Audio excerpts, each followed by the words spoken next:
जोपर्यंत आपण स्वतः मैदानात उतरत नाही तोपर्यंत जिंकण्याची मजा नाही. आणि आता तुझ्या दुर्दैवाने मी स्वतः मैदानात उतरलो. बलाढ्य हत्तीला कधी डिवचायचं नसतं. आता त्याच्या पायाखाली चिरडून तू मरणार रे. सर प्लीज प्लीज सर, तुम्हीच मला या प्रकरणातून वाचवा प्लीज. नाहीतर हे बाहेर उभे असलेले लोक माझा जीव घेतील सर. Sir please. मग हीच अक्कल जर तुला आधी आली असती तर हे सगळं टाळता आलं असतं की नाही. 1 वर्षापूर्वी तुला आम्ही काय ऑफर दिली होती विसरलास? नाही. हा एकच शब्द मला आवडत नाही. नाही. आता तुझ्या एका नाहीमुळे काय परिणाम झाले तू बघतोयस ना. आलायस ना रस्त्यावर. मला असा दिशोदाडीला लावून काय मिळालं तुम्हाला? समाधान. समाधान मिळालं मला. आणि काय असतं ना, मला लोक आधी नाही म्हणतात, मग माझ्या समोर उभं राहून लढतात, मग हरून माझ्या पायाशी येतात. अरे हात जोड. हात नको जोडूस, तू रडतोस कसला? रडायचं नाही, रडायचं नाही, रडू नकोस. बघ काय ना, मी वाईट माणूस नाही रे, मी विलन नाहीये.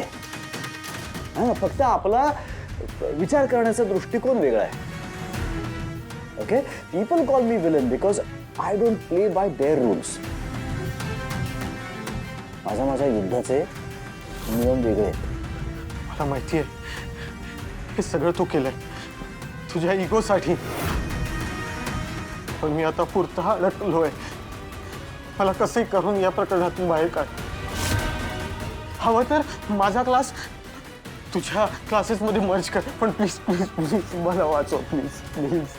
आता ती ऑफर व्हॅलिडच नाही आहे, कारण लंगड्या घोड्यावर मी पैसेच लावत नाही. निंगे, पैशाची सोय तर झाली आहे. आता खोलीचं बी काम होईल. आपण उद्याच तिकडे राहायला जाऊया. काय कमळे, जाऊया? खरं तू ऋषी सरा संग बोलली काय? नाही म्हणजे बोललो तर नाही, सांगतो की नंतर. अगं आत्ता बोललो की नाही तर... हा कमळे, काय तर दंगा सुरू आहे वाटतं. चल बघूया.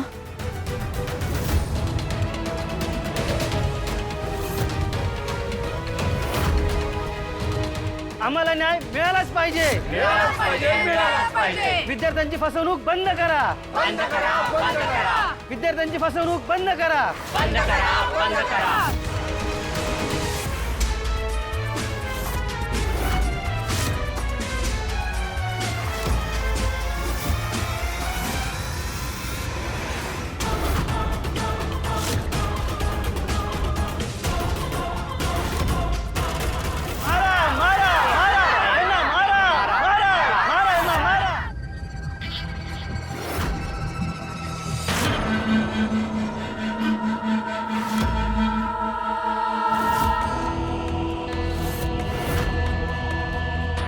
काय देऊ यांच्या तावडीत?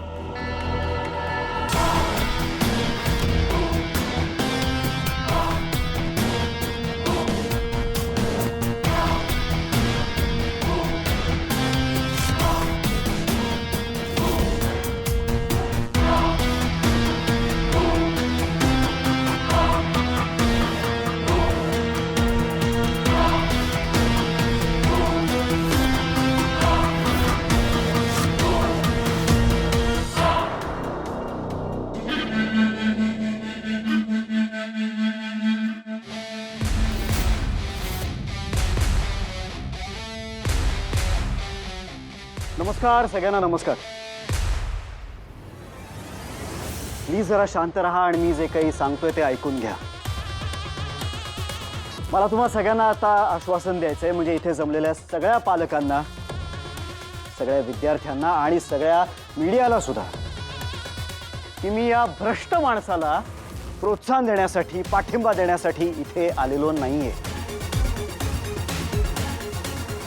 मला तुमचं दुःख जाणून घ्यायचं आहे, मला तुमच्या वेदना जाणून घ्यायच्या आहेत, म्हणून मी इथे आलेलो आहे. आणि मला पूर्ण कल्पना आहे बरं का पालक आपल्या पाल्यासाठी पैयनपै जोडतं त्याच्या चांगल्या भविष्यासाठी, पण जेव्हा त्या भविष्याला, त्या विश्वासाला तडा जातो ना, इथे लोक हे असे पेटून उठतात. नाही, मला माहिती आहे तुमच्या सगळ्यांच्या मनात आत्ता हेच चालू असेल की सर, या भ्रष्ट माणसाला आत्ता आमच्या ताब्यात द्या, याला पायाखाली चिरून टाकतो आम्ही. हो हो हो, मारा मारा त्याला, खेचून मारा, मारा त्याला, मारा. पण मग मला सांगा, मग याच्यात आणि आपल्यात काय फरक राहिला? आपण सुद्धा माणुसकी विसरायची का? आपण सुद्धा यासारख्या माणसांच्या दर्जाला येऊन विचार करायचा? आपण कधीही माणुसकी सोडायची नाही, माणुसकी विसरायची नाही. आहोत ना आपण सगळे सुशिक्षित. आपल्या लहान लहान मुलांसमोर आपण काय उदाहरण ठेवणार आहोत? आता याला मी मृत्यूच्या तावडीतून सोडवलंय, याला वाचवलंय मी, याचा जीव वाचवलाय मी.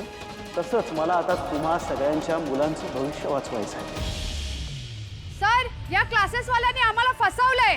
आमचा पैसा घेऊन फरार व्हायचा विचार आहे याचा. आम्हाला न्याय मिळालाच पाहिजे.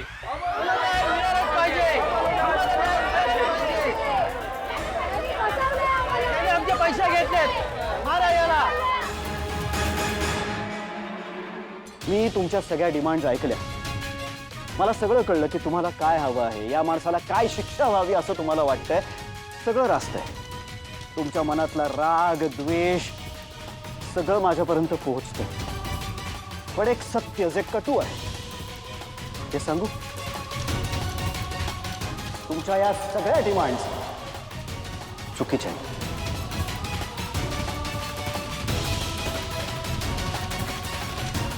तुम्हाला तुमच्या मुलांच्या भविष्याची काळजी आहे, बरोबर आहे? भविष्याची काळजी आहे. तुम्ही तुमच्या मुलांवर प्रेम करता, पण मग त्यांच्या भविष्याचा नीट सत्सक विवेकबुद्धी वापरून का विचार करत नाही?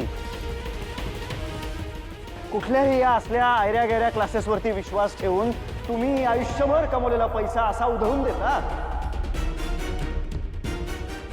जुने लोक म्हणायचं ना, तेच खरं होतं.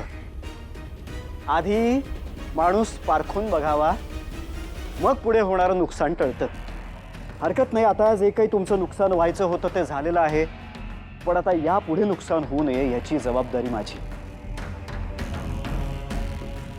तुम्हाला तुमच्या मुलांचं भविष्य घडवायचं आहे. त्यांचं भविष्य कसं असावं, त्यांचं करिअर काय असावं, त्यांनी किती पैसा कमवावा, समाजात त्यांना काय प्रत असावी, हे सगळं तुम्हाला ठरवायचं आहे. कारण ते निर्णय तुमच्या हातात आहेत पालक म्हणून. त्यामुळे आता ते तुम्ही ठरवायचं आहे की या असल्या भ्रष्ट माणसांच्या जाळ्यात अडकायचंय की विजेता व्हायचंय.